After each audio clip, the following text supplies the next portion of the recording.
Hello everyone, welcome back to Eclectic.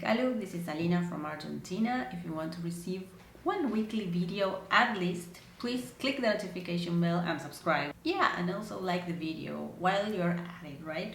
Why not? Okay, so today I'm answering a question from one of you, and you asked about self-esteem, and I thought that was brilliant. It's very interesting what happens in narcissistic abuse. Interesting but not good, okay, but very interesting. You lose your trust in yourself. And trust in the self is one of the definitions of self-esteem, okay? Self-esteem implies that you have trust in your abilities to deal and cope with problems that the world may throw at you, and that you are capable, right, of dealing with things, with stuff, with managing with people, doing that. You have this confidence in the self, this trust in the self. So trust is lost during narcissistic abuse because all the gaslighting and the manipulation and trying the put downs, the pity ploys, the crazy things that happen there, the guilt tripping and changes of reality, all this manipulation, all this crazy making, all this gaslighting makes you lose your trust in yourself because you're constantly being denied of reality. They're constantly making you doubt yourself. So it's only natural that a person that has been through narcissistic abuse will lose his or her self-esteem. Esteem means love. In fact, in Spanish, esteem is estima. It's estima. Estimar a alguien, to love somebody, but we have different grades of love. We have esteem, which is that you care for somebody, okay? It's not love, like passionate love. It's a bit less esteem, and that's I care for somebody else. Self-esteem is love for the self.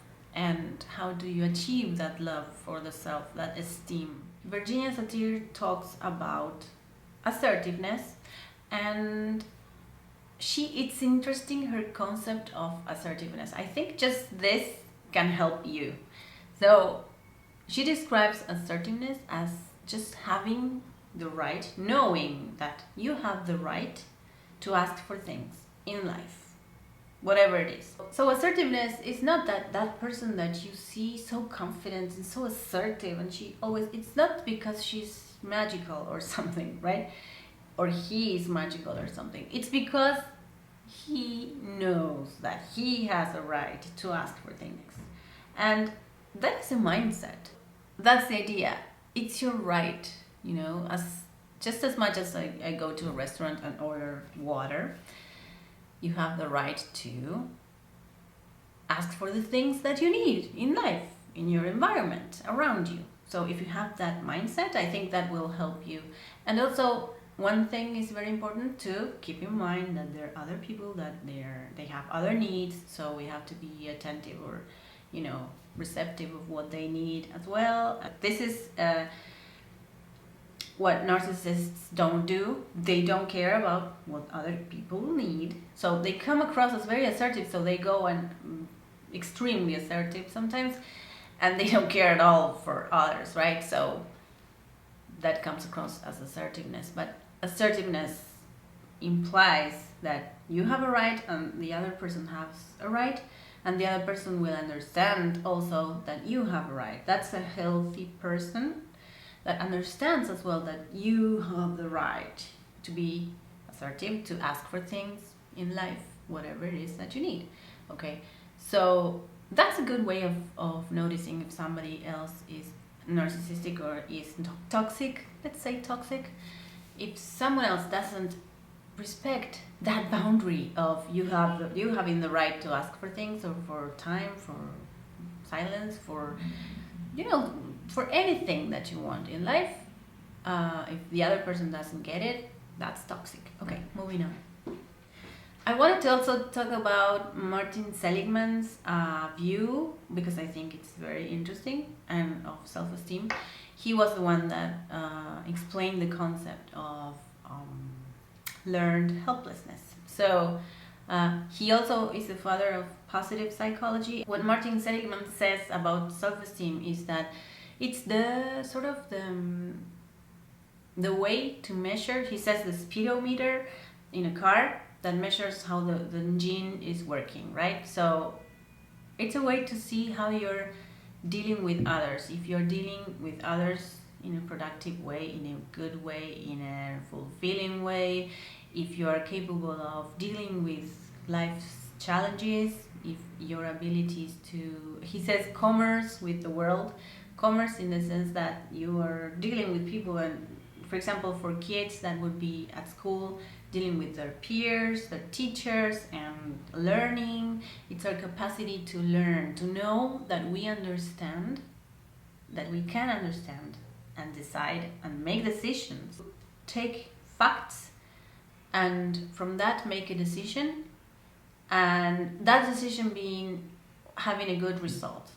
So here's where the problem begins, because some theorists don't like that, but I think it's the plain truth. You know, when you see results and you're failing is a very important part of learning. You have to fail. You need to fail, and fail a lot. You know, practice. Go there. Go to the, you know, to the arena and go do things and fail. That's how we learn.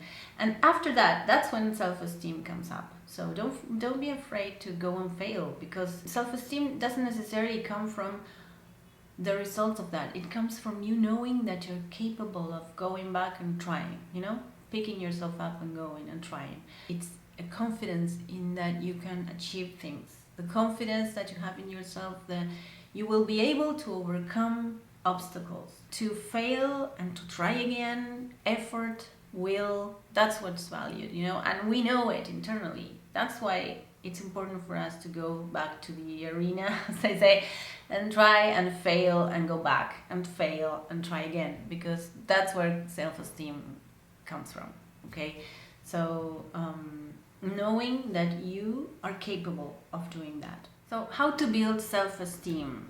For this, I think there's a good book that's called The 6 Pillars of Self-Esteem by Nathaniel Branden, that's his name, and I'll link it below if you want it. I think it's good because it helps you order and, you know, focus on what you need to focus in order to build your self-esteem.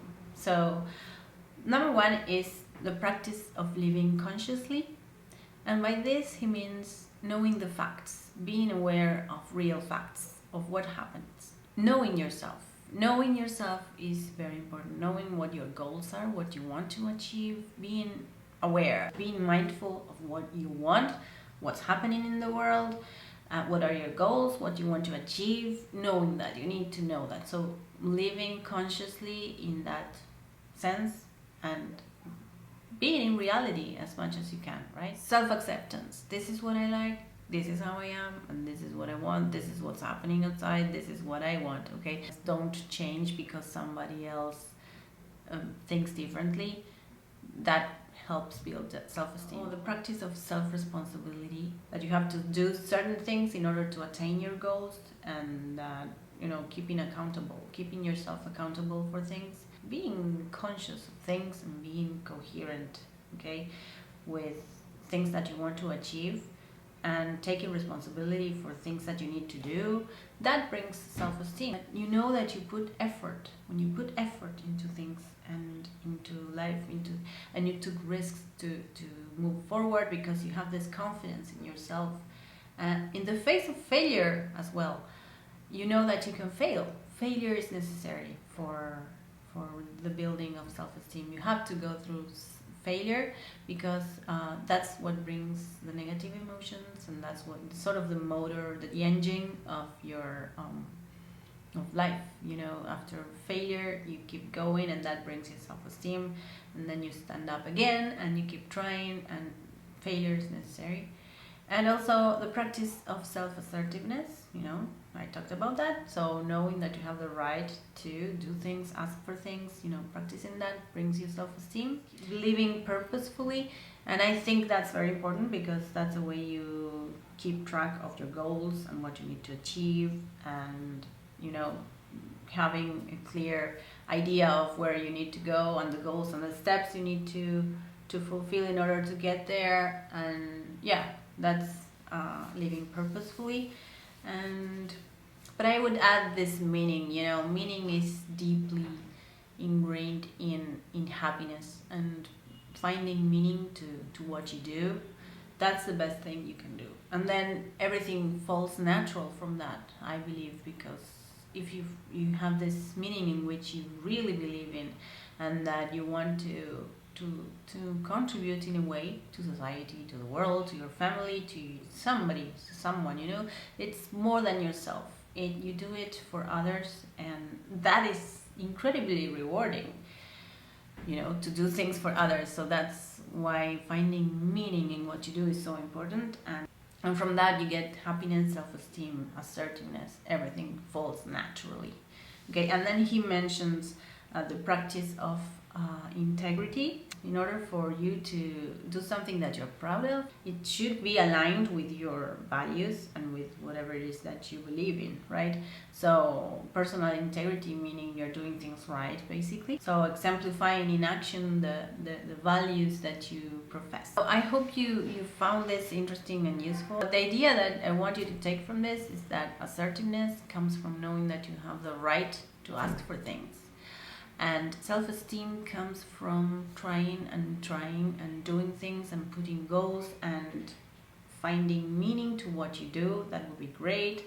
If you find a meaning that you justifies all your actions, like you wake up in the morning wanting to do things because you believe in what you do, that brings a lot of self-esteem and happiness, right? Because that's what your motor for continuing, it could be your kids, doing things for your family, because there's a lot of research that shows that, for example, pleasure, eating a chocolate, watching a movie, getting a massage, goes like this. You get it and then vroom, goes down. Okay, and then there's flow. Flow lasts more, is when you're working, when you lose yourself in your work, in something that you really like doing. And then they describe flow as losing track of time, losing your emotions, because you're just working, you're so much focused, clarity into the task, and that's great. Happiness lasts more. And then but where happiness is lasting is when you assign meaning for something greater than you. You're doing something for somebody else which is greater than you. Okay, and that's assigning a good meaning to what you do, your life. And so integrity, aligning the values, and you're being coherent with everything around you, with what you do, taking care of yourself. That's why I talk about self-care a lot, especially on my Instagram on Fridays, and how that is self-esteem boosting as well, because you're doing things for yourself. It takes work, self-esteem takes work, but then once you start doing that, it's natural. It comes natural, okay? But it takes work. You will fail. It's not that people that have self-esteem are superhumans. They know what they're doing, and they know they're trying. They knowing that they are doing things for a greater good, for something that they believe is important. I think that's where you need to focus, not so much on the mirror work and all that. I believe in affirmations, but that's more when you're working with the inner critic, when you have harsh inner critics that are constantly guilt-tripping you, or that are causing depression and all that. And it's so good, affirmations and changing the dialogue inside your head. But I think self-esteem comes naturally from that, from doing things, from engaging with the world in ways that are purposeful, that are important to you, to your values, that are, things that you feel that you are contributing in a way to greater good of others, and for yourself, your family, it could be anything, right? But I think that's where self-esteem comes from, most likely than not. And also good parenting, good enough parenting, of course. Kids growing up having good enough parents that will be their cheerleaders. But A warning here, kids are not stupid, so they will know when they did a good job, really. It's when, usually it's the same thing when they know that it took them to work. It took them to do things, you know, go the extra mile. Effort, it has to be involved, I think, to get self-esteem. So yeah, that's it for today. I hope you liked this video, and leave a comment, a question, so that I can make more videos about this. Thank you so much for watching, and I will see you in my next video. Bye bye, subscribe, thank you, like the video.